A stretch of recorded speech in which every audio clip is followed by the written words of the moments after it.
আরে আরে আসেন আসেন অরিন্দম বাবু। আহারে শরীরটা একদম ভাঙা পড়ছে। কি চাই বলো, কি চাই? মুখ ফুটে বলতে লজ্জা হচ্ছে। ওস্তাদ তো মরে বেঁচেছেন, মেয়ের জন্য তো একটি কানাকড়ি রেখে জানি, তবে বুদ্ধি করে মরবার আগে ঘন্টাটি তোমার গলায় ঝুলিয়ে দিয়ে গেছে। এতে টান পড়লে যে তুমি আসবে আমি জানতাম। এই নাও,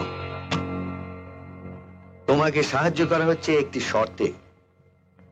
ওই মেয়েকে ত্যাগ করে ঘরে ফিরে আসতে হবে, আর যেদিন তা আসবে সেদিন আমার এই সমস্ত সম্পত্তি তোমার হাতে তুলে দেব।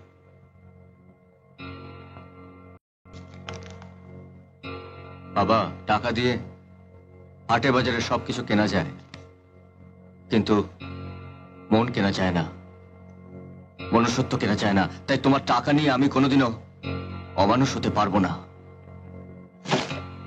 আরে এত বড় সাহস আমার মুখের উপর আমাকে অপমান করে গেল। ও ও আমার ছেলে নয়, আমার শত্রু। উত্তেজিত হবেন না স্যার, উত্তেজিত হবেন না। পোলা পানের কথা। উত্তেজিত হব না?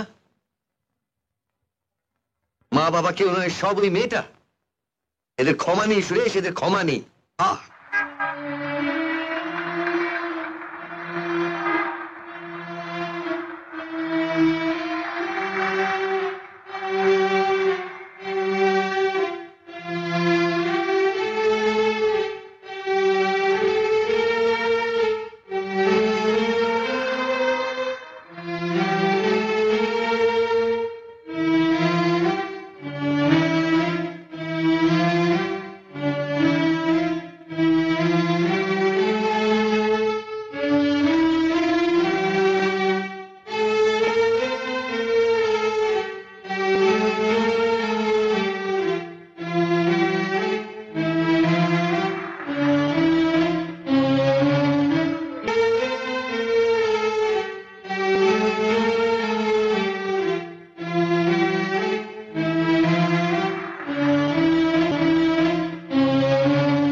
তোমার ভাগ্যে এই ছিল শেষ পর্যন্ত?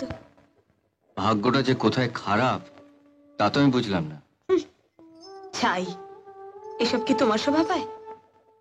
সুমি, আমি পুরুষ, কাপুরুষ নই। খুব হয়েছে, এসো তো, বসো দেখি।